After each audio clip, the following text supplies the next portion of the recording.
Napakaganda po ng gustong sabihing mensahe ni Lord sa atin. Kayo ka po ay handa na. Really? Sabihin mo sa katabi mo, ready ako ha. Huwag mo akong guguluhin. Alright. So, let's talk about keep moving forward. Okay? So, kailangan daw nating mag-move forward. Huwag kayong aabante. Just keep moving forward. Sabi po sa Philippians 3:14, I press on to reach the end of the race and receive heavenly prize for which God, through Christ Jesus, is calling us.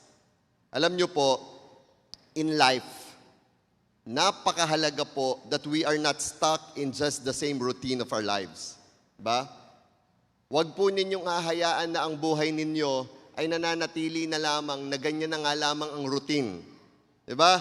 Gigising sa umaga, magtatrabaho, kakain muna pala, kakain, magtatrabaho, pagdating sa trabaho, medyo gagalingan ng kaunti, tapos uuwi, tapos pagka-uwi, kakain, tutulog, ganun na uli.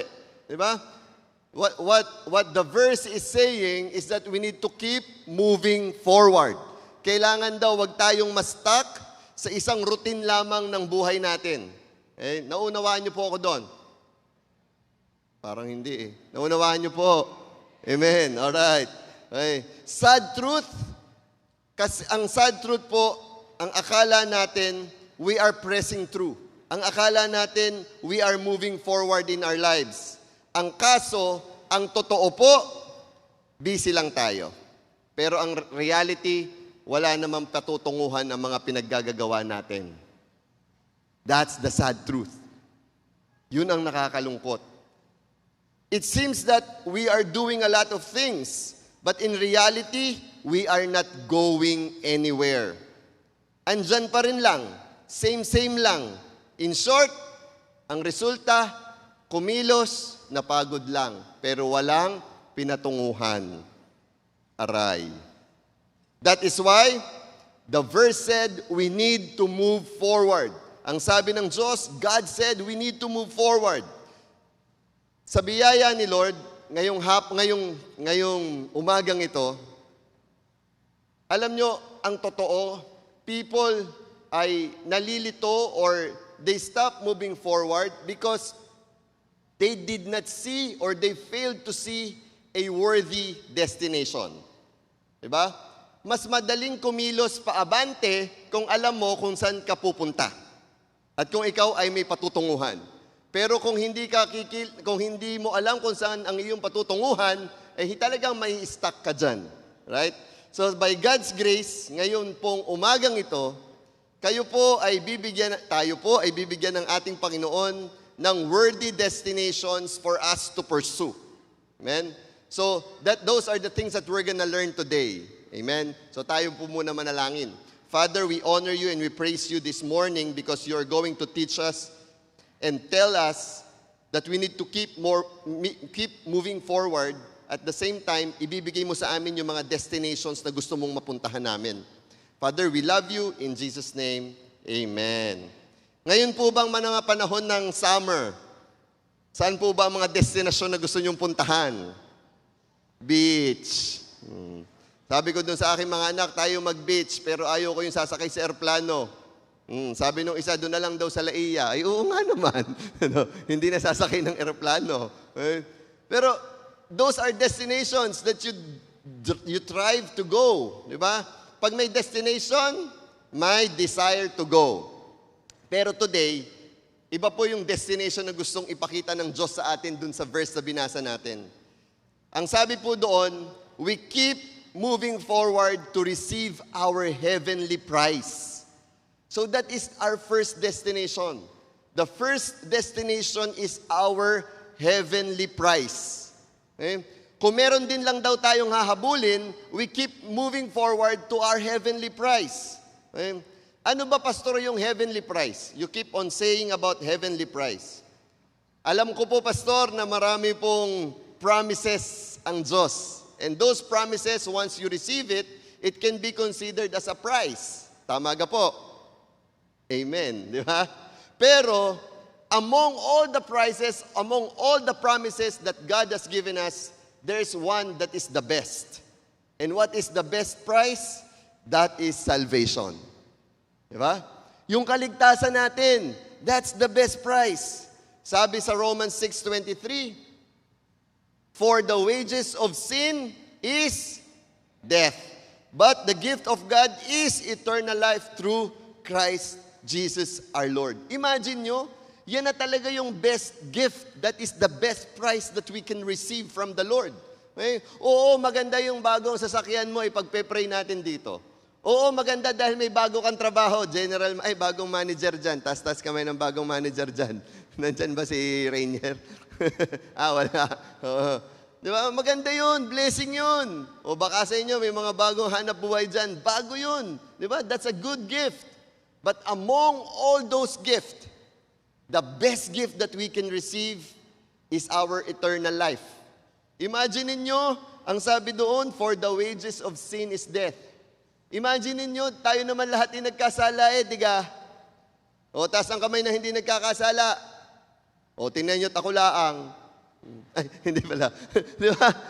Lahat tayo nagkakasala. And the problem is, ang sabi sa verse, kapag daw tayo nagkasala, ay tayo ay ang resulta o ang pambayad nito ay kamatayan. Di ba? When the Bible speaks about death, ang ibig sabihin po noon ay hindi kamatayan ng pisikal.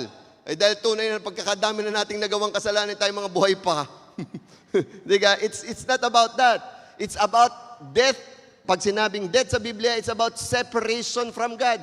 Diba? It is our separation from God, and yun ang pinakapangit na pwedeng mangyari sa isang tao pag napahiwalay ka na sa Panginoon. Diba? But one thing is good. Ang sabi ng Diyos, kahit nagkasala ka, kahit nagkasala tayo, anong maganda? Ang sabi niya, nirigaluhan ko kayo ng salvation. Pupunta pa rin tayo sa langit. Amen? That's why that is the best. It is the most valuable among them all. Diba? Alam nyo kaya siya valuable? Because it guarantees our eternal life. Alam nyo yun? Pinakamahirap kayang pag-isipan kung ikaw ay may buhay pa after this. Di ba? Naiisip nyo ba yon? Naalala ko talaga po nung bata ako Talaga 7 taon po ako noon ata. Ang alam ko, first time ko pong naranasan matrangkaso. Alam nyo, ang dahilan kung ba't ako natrangkaso? Ay inisip ko inisip kung ako'y palangit o kung ako'y paimpyerno. Bata pa lang ako, yun ang aking iniisip. Tandang-tanda ko po yun. Ang bahay namin yung lumang bahay ng aking lolo Atoy, ng aking mga inay. Nandun ako sa sopa. Ako'y nakahiga doon. Dahil iniisip ko talaga ang listahan ng aking kasalanan.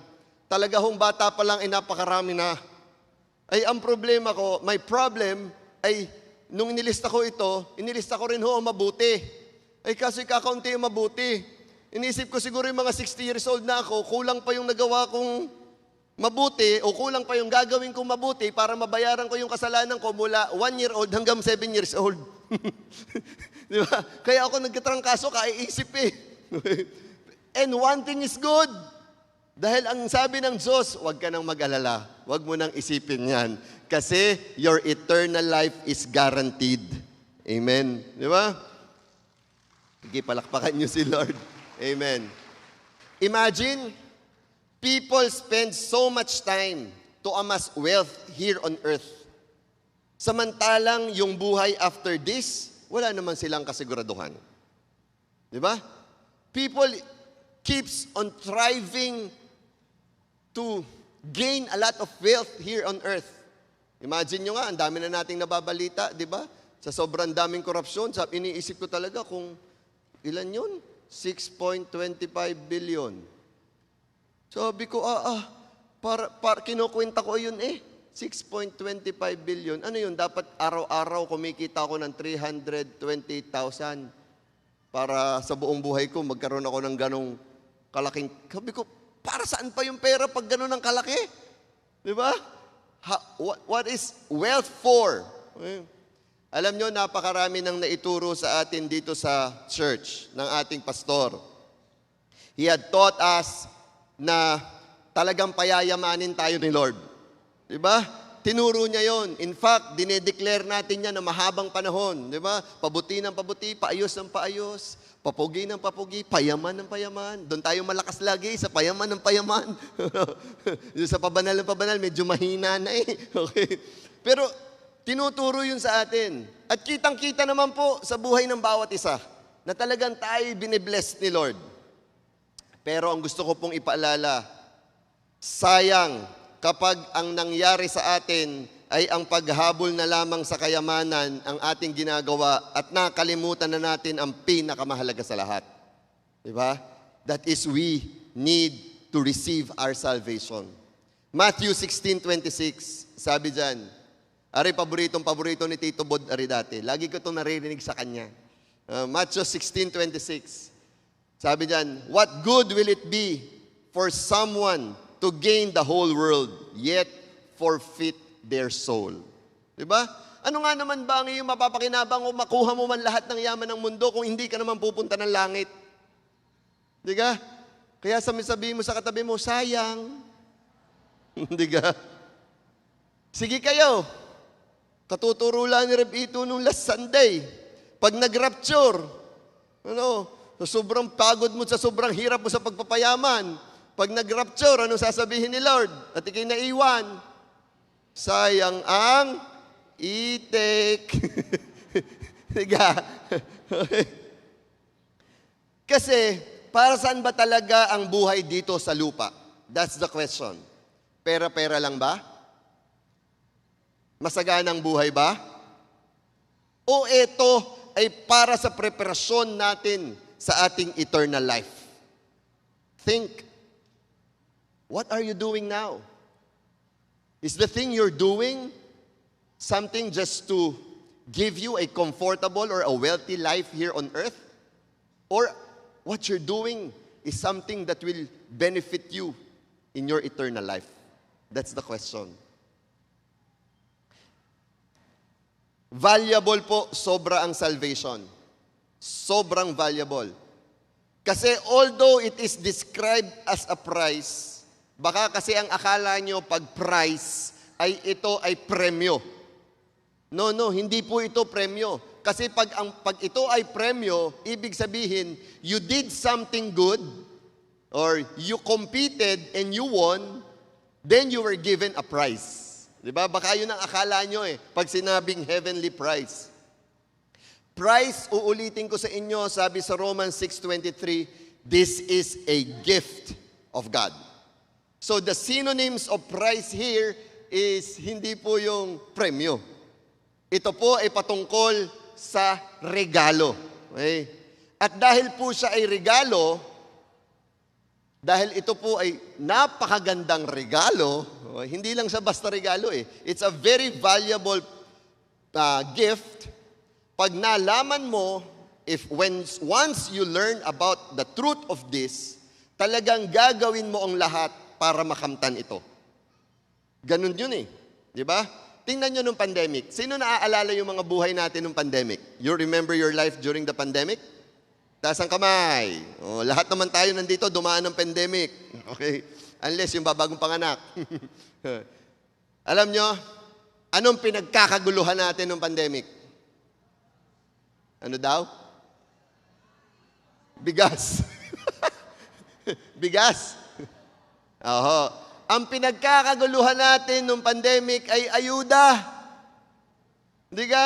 Nagagalit pa kayo sa mga politiko. Bit ako, yung kapitan, hindi ako makapili. Hindi ka? Kaya naman si kapitan, nung sunod na eleksyon, natalo. Hindi ka? Kasi nga, may pamimili daw. Bakit natin pinagkakaguluhan ng ayuda? Kasi during that time, that is a commodity that is so valuable. Di ba?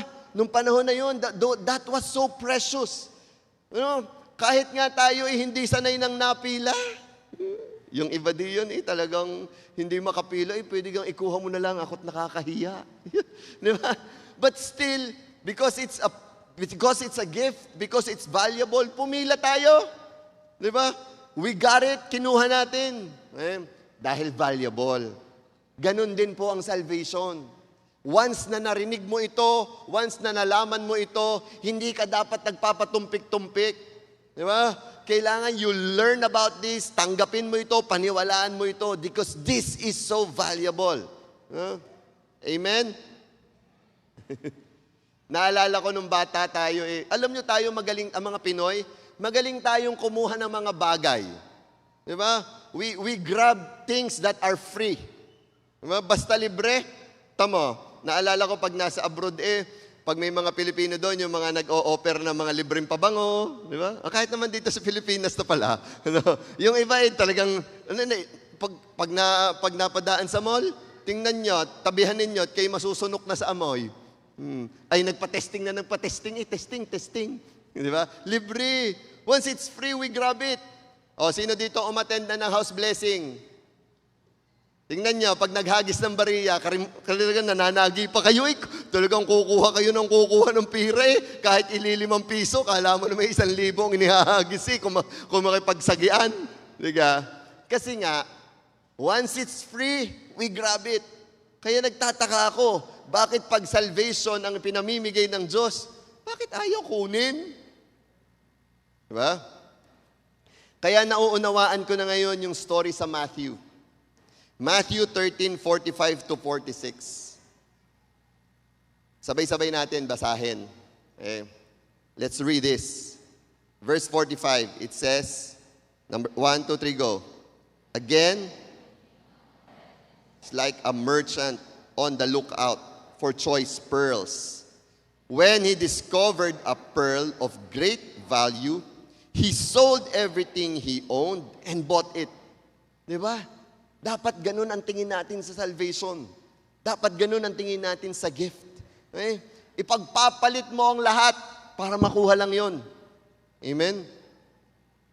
Sa sobrang valuable, basta nakita mo siya, you will definitely grab it. Ang salvation natin, bigay. Kukunin na lang. Bakit kaya ang iba hirap para unawain ito? Kasi marami sa atin, we are thinking, baka mas maganda kaysa ito'y kunin, parang dapat pinagtatrabahuhan ito. Diba? That's the problem. People don't grab it because they think they need to work on it. And we're not used to getting things that we did not work for. Diba? Iba na kasi ang salvation, pastor, baka yan ang sinasabi mo. Sa sobrang valuable niya, parang ang hirap paniwalaan na makukuha ko na ito nang wala man lang kapalit. Alam nyo, take note. Salvation is not something we work on to save us from punishment. Okay? It is something we grab when it is presented to us. Okay? It is something we search that once found, you will just have to take it. Talaga, pastor, I will do nothing. Wala talagang gagawin. Abay, meron. Anong gagawin? Ay di tatanggapin. Diba? We need to get it. John 3:16, for God so loved the world that He gave His only begotten Son, that whosoever believe in Him will not perish, but have eternal life. Diba? Kaya kailangan mong kunin. You need to believe. You need to get it. Yun lang ang gagawin mo. Paniniwalaan mo lang. Amen? Kaya tingnan mo yung katabi mo, mukha bang naniniwala? Mukha. Okay. Our salvation is not something we work on because Jesus Christ already worked on it. Okay? Hindi nyo na pinagtatrabahuhan yan. Bakit? Pinagtrabahuhan na ng Diyos yan Pinagtrabahuhan ni Jesus Christ yan Anong sinasabi mo? Parang mas magaling ka pa kay Jesus Christ. Diba? Pag pinagtatrabahuhan mo yan, ang hirap ng buhay kung ang tingin mo para ikaw ay pumunta sa langit, ay ikaw ang magpapakahirap. Ay samantalang sinabi na yun ni Jesus Christ sa John 19:30. Anong sabi niya doon? It is finished. Okay, tapos na. Sige, palakpakan natin si Lord. You don't need to punish yourself because Jesus Christ took the punishment already. Diba? And He said, it is finished. Tapos na. Ay, alam niyo, pag tapos na, pakakialman pa, magagalit sa iyo nanay mo. Diba? Diba? Nalinis na ang CR, nililinis mo pa uli. Magagalit sa'yo, abay, wag yan na yan, ang linisin mo, sa grahe ka na. Di ba? Kaya kung ganon, kung ngayon ay hindi ka pa sure kung pupunta ka sa langit, o sa tingin mo ay kulang pa ang nagawa mong kabutihan, well, I have a good news for you. Okay? May good news ako sa inyo. Hindi na mahalaga kung ano ang nagawa mo. Kasi ang sabi ni Lord, narigaluhan ka na niya ng pagpunta sa langit.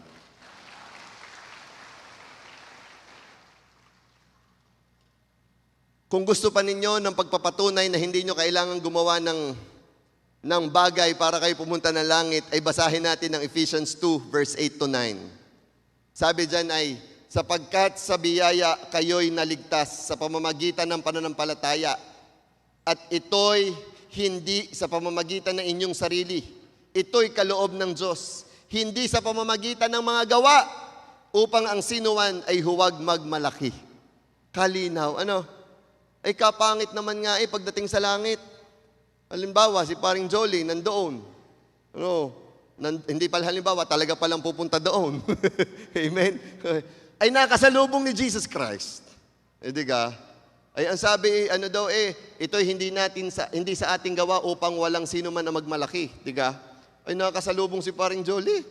Ay ang sabi ni Jesus abay buti naman Jolly, kayo nandito sa langit. Ay sabi, taas ang noon ni Jolly.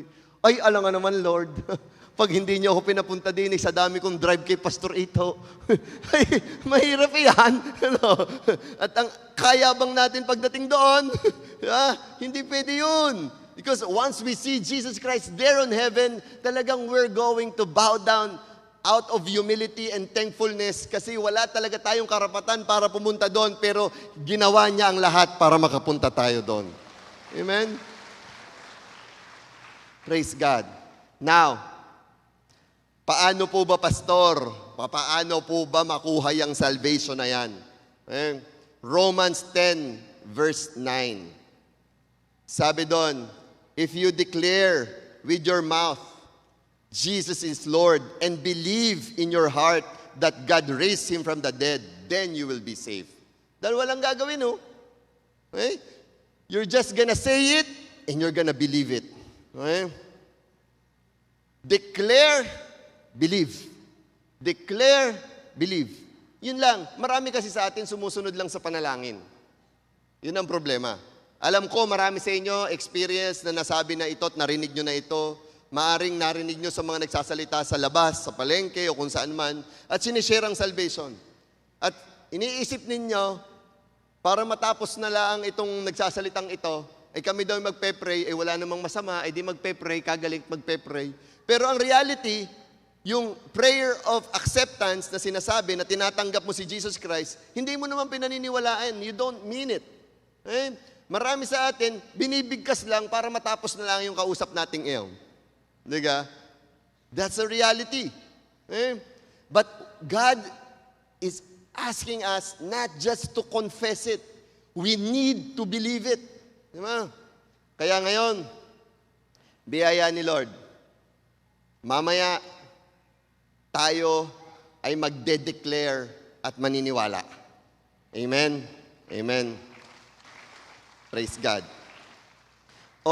Ano pa ang bagay na kailangan mag-keep moving forward tayo?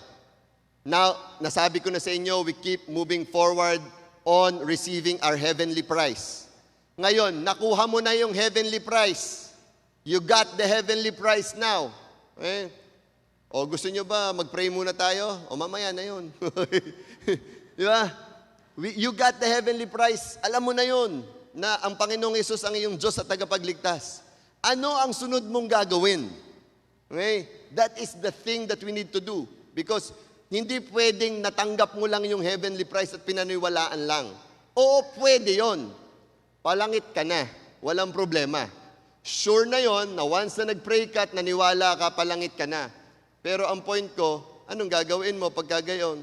Balik na lang ulit sa dating buhay. Nothing new.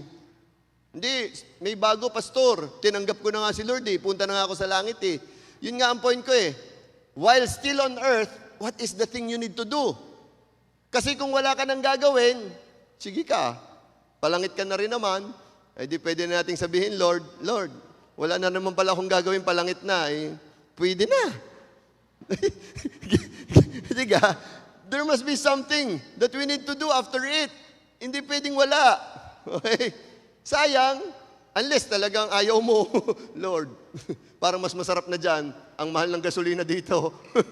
Di ba? Hindi. So, number 2, after receiving salvation as your prize, move forward towards growing with your Savior. Di ba? Hindi tayo pwedeng tinanggap lang si Jesus. Kailangan makilala natin siya ng lubusan. Ikaw ba naman, regaluhan ka ng eternal life? Alam nga namang hindi mo kilalanin na nagbigay sa inyo. Yun nga nagpadala sa inyo ng GCash na hindi nyo kilala, ipinipilit nyo ipagtanong. Diga? May nagpadala sa inyo 5,000. Ano, sino gari? Uy, kagakabait naman na re. Di ba? Di ba?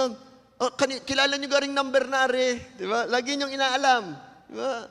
Because you want to know the person because may ibinigay siya sa'yo. That person gave something to you. Ganon din dapat ang mindset natin kay Jesus. Because He gave us something that is the greatest of all. Okay? Our salvation.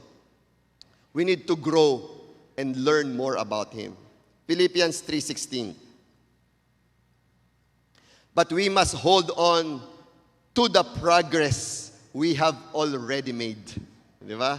Yun ang sabi niya after niya dun sa keep moving forward, sinundan niya. Sabi niya, may progress You need to hold on to that progress. The first progress you got is you receive your salvation. But you need to hold on to that progress. You need to continue learning more about Jesus. I want to praise your lives. Lahat kayo na nandito. Kasi marami sa inyo ay regularly every Sunday nakikita namin dito. That means you're pressing forward. You're moving forward. Di ba? Kaya palakpakan natin si Lord sa buhay ng bawat isa. Because you keep on searching the Lord. Okay? Grow spiritually. Follow Jesus not for your salvation. Huwag niyo kakalimutan yun ha. Hindi niyo dinadagdagan ng alam sa Panginoon niyo sa Panginoon para maligtas kayo. No. Niligtas na tayo ni Lord. Okay? Tapos na yun. God already saved us. Okay? That's done. Okay? Kinikilala niyo si Lord because you want to follow Him. Because ang sabi ng Diyos, we need to grow from glory to glory. Gusto natin mas umaayos pa tayo, mas nakikilala pa natin siya. Now, dahil nga ang salvation ay regalo at ibinigay ng Diyos, kilalanin mo dapat ang nagregalo. We follow Jesus' commands because it benefits us. Okay? Pag sinunod mo ang utos ng Diyos, hindi ka lang basta nakakasunod out of obedience o out of utang na loob dahil niligtas ka. Hindi ganon. Hindi yun ang gusto kong mensaheng makuha ng bawat isa. Ang gusto kong mensahe na makuha mo ay kapag ikaw ay sumusunod sa utos ng Diyos, ay ikaw ay nabebenepisyohan. Philippians 3:21.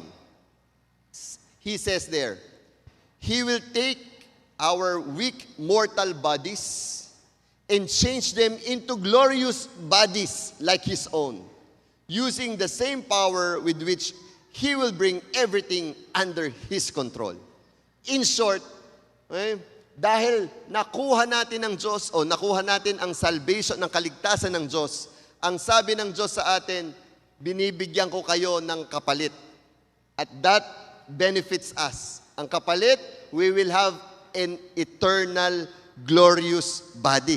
Di ba? Aalisin na daw yung mga katawan nating mahihina. Amen?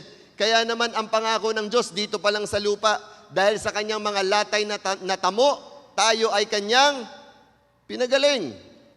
Kaya kung ikaw may nararamdamang sakit, karamdaman, huwag kang mag-alala.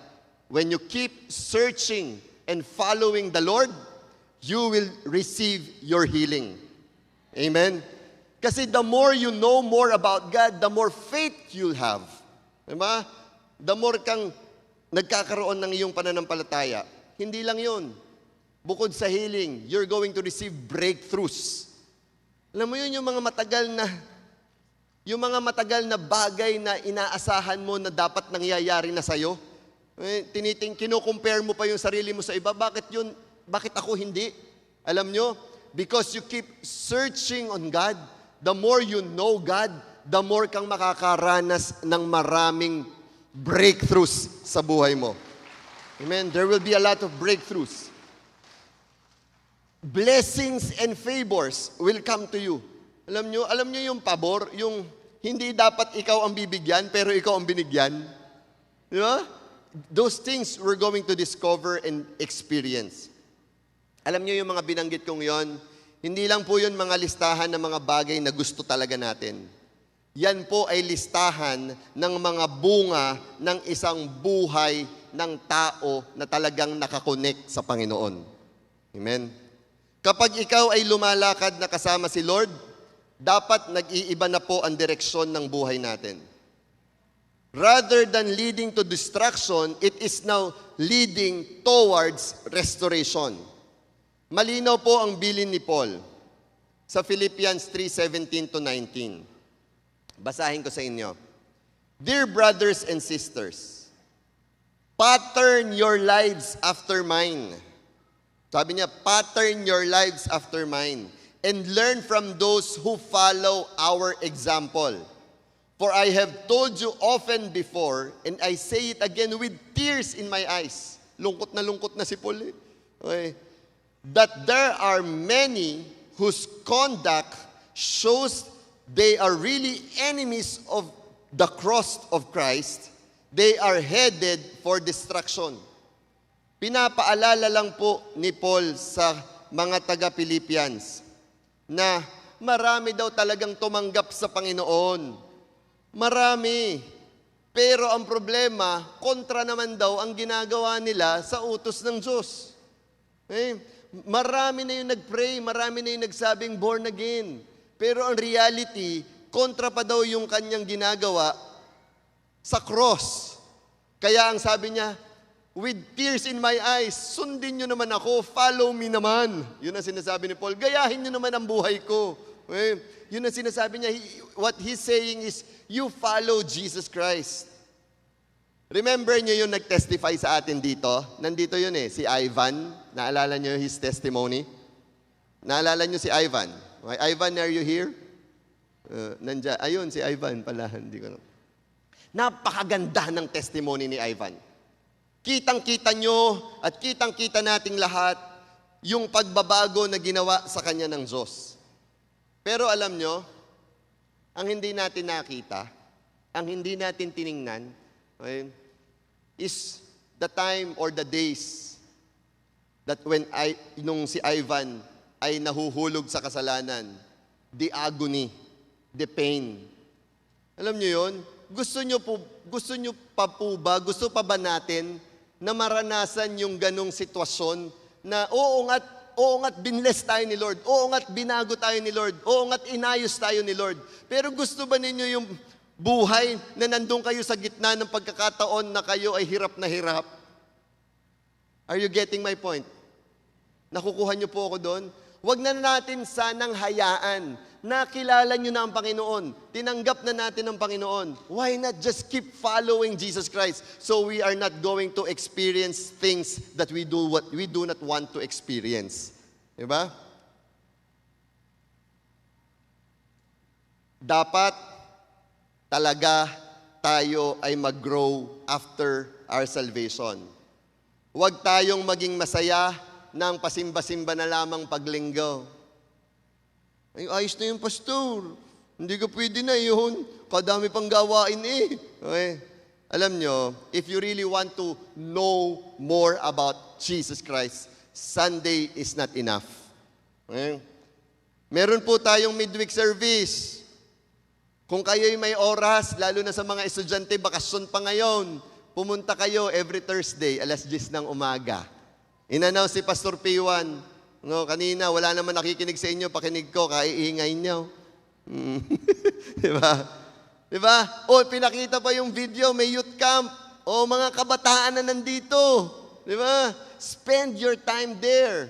Know more about Christ by having friends. Masarap kayong makilala si Jesus Christ ng maraming kaibigang kasama. Di ba? Kaya tapikin mo yung katabi mo kung kaibigan mo yan eh. Sabi mo, salamat. Ililibre mo ako mamaya. Ay, hindi pala yun. Okay. Ayun, sabi, oo nga. Okay. O mga AP na nandito, we need to grow more. Attend kayo ng tribe. Sa May 1 to 2. Di ba? 4-6 pastor, kamahal. Alam nyo, walang kapantay na halaga yung pag-grow mo sa Panginoon. Di ba? Amen. Palakpakan mo si Lord. Amen. Okay. Mag-join tayo ng mga life group. There are a lot of life groups that you can join here. Huwag kayong mahiya. Napakababait ng mga yan. Pagpasok mo sa bilog ng mga yan, pagpasok mo sa grupo ng mga yan, naku, sabi ko sa inyo, hindi lang tiyan mo ang mabubusog. Pati tenga mo busog. Daming chismis. Hindi. Diba? You keep it as a secret. Yun ang beauty ng life group. Because yung iyong sikreto, yung buhay mo, nai-share mo, pero hindi kumakalat. Kumpara sa barkada. Sa barkada, sinare mo ang kwento mo, alam ng buong barangay. Sa life group, you share your life and doon sa biyaya ni Lord na namomold ka. You keep on growing to God. Napakahalaga ng growth. Wag niyong hahayaang hindi kayo mag-grow. Ika nga ng mga panahon namin noon, nung una-unang Kristiyano, wag daw po tayong tagabutas ng silya. Sadya naman may butas ang silya din eh. Hindi, ibig sabihin, hindi tayo masaya na nandyan lang tayo. We desire of learning and having God in ourselves. Romans 10:17. Sabi dyan, so then faith cometh by hearing and hearing by the word of God. Paano mo maririnig ang Panginoon kung ikay mayat mayan ay nagpapakain ng baboy? Hindi ka? Ay, sayang ho, yung paano ho aking baboy? Ay di ang style doon, magpaturo ka sa iyong anak, maglagay ka ng headset, habang naglilinis ka ng koral, nagpe-play ang JA1 Rosario YouTube. Naririnig mo si Reb Ito, nagpe-preach, tatawa-tawa ka doon, sabi naman ng baboy sa iyo, ano ka nangyayari din eh? Okay. Huwag nyo, don't let it pass. Huwag nyo nga hayaan na lalampas na wala kayong salita araw-araw. Diba? Or oras-oras. Alam nyo po, kami mag-asawa, we enjoy driving together. And biyaya po ni Lord, may mga technology. Diba? Pag ang inyong sasakyan, merong mga Apple CarPlay, Google, Android Auto. Diba? Automatic pe-play agad yung mga Spotify nyo, mga ganon. Alam nyo, yun dapat, preaching. Meron po tayong preachings ni Rev Ito sa Spotify. Hindi po yan sa hindi po yan sa YouTube lang. Okay? So you can hear it also. Minsan kasi sa YouTube, pag pinatay mo ang cellphone mo, namawala na rin yung tunog. Okay? Pero sa Spotify po, continuous yun. Diba? Hindi nyo nga lang kita si Pastor. Okay na. Yan na, ayos pa rin yun. At least naririnig nyo. Kaysa naman lagi na lamang radyo naririnig natin. Ayos ba kayo dyan? Ang buhay Kristiyano, hindi naman po ibig sabihin na niligtas na tayo ni Jesus Christ sa impyerno, ay perfect na po ang magiging buhay natin dito sa lupa. Hindi ko po sinasabing ganon. Kaya po dapat, dahil nga hindi na perfect yung buhay natin sa lupa, hindi perfect at talaga may problema, kaya the more natin dapat kailangan kilalanin ng ating Panginoon. Diba? Para masagot yung mga problema. Kasi the deeper we will know about God, the more na malalaman natin na talagang hindi perfect ang buhay dito sa lupa. Okay? Kaya, imbis na harapin natin ang pagdudusa, dahil nakilala mo ang Lord, nalaman mo ngayon na every time meron kang hinaharap na problema, ang sabi ng Diyos sa Bible ay lagi mo akong kasama. Amen? Di ba?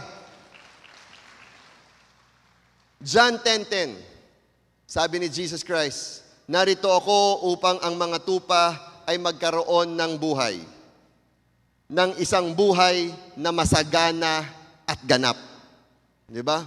Alam nyo, hindi hahayaan ng Diyos na tayo ay magdusa dito sa lupa.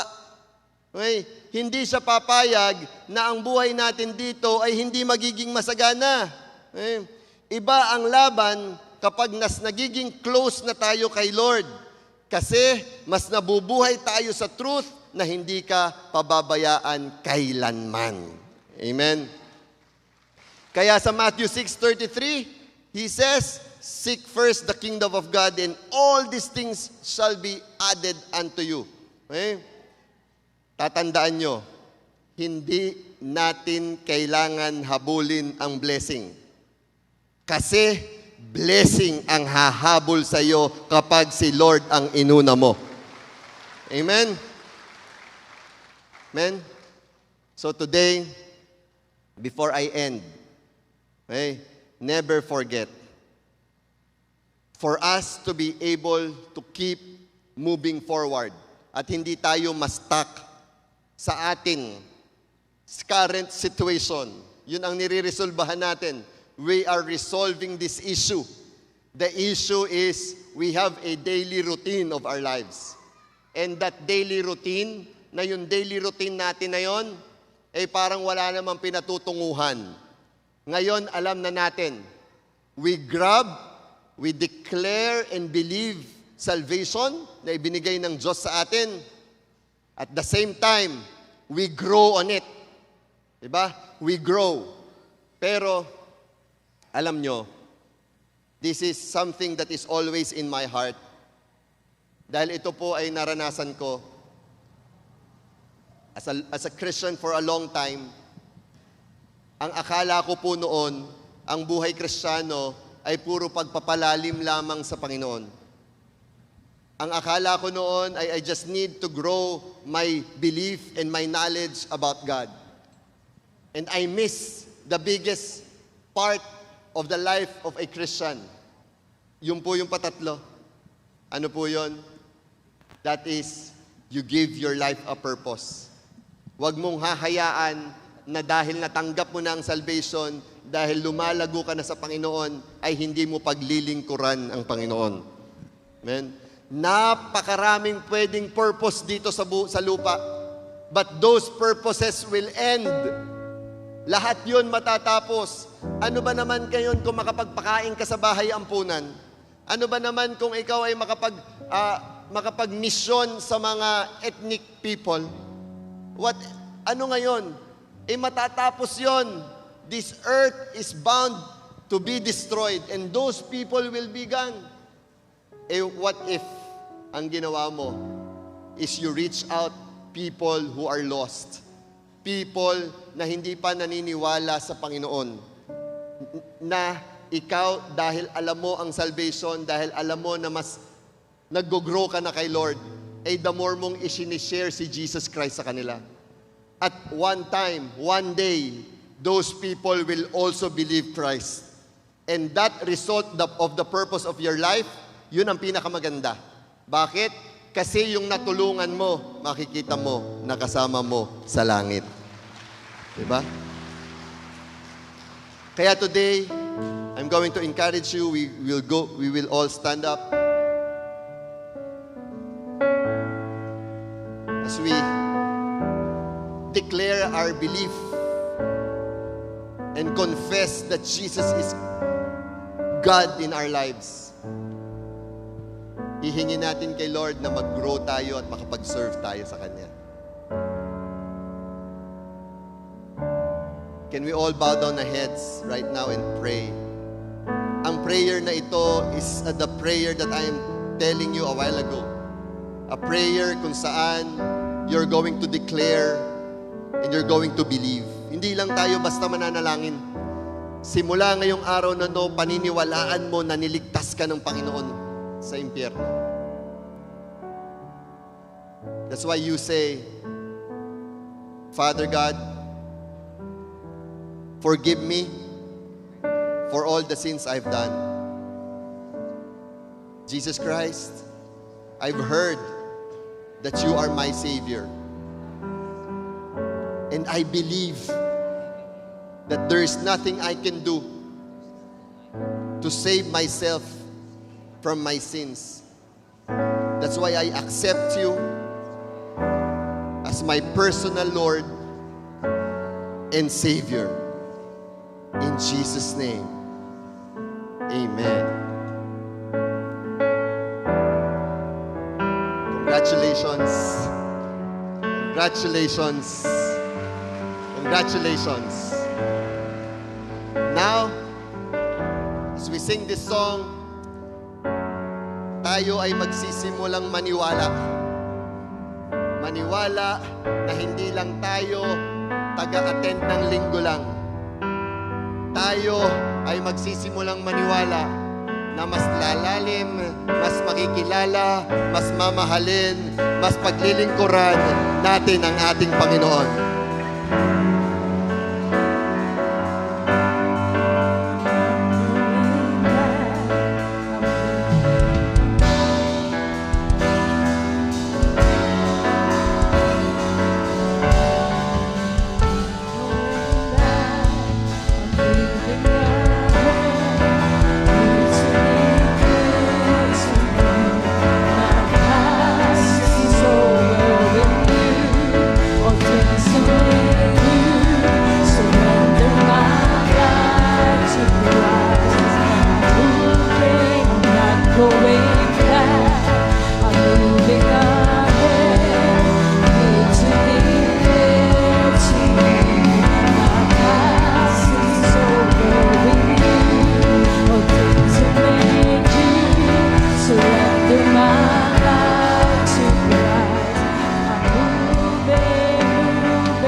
It's time to declare.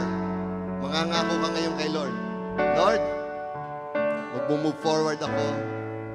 Buong buhay ko, sasabihin ko sa sarili ko that I need to search you, to search more of you, learn more of you. I will commit myself to you. Sasabihin mo rin ngayong araw na to, Lord, ikaw na ang Panginoon na paglilingkuran ko. Palakpakan po natin si Lord.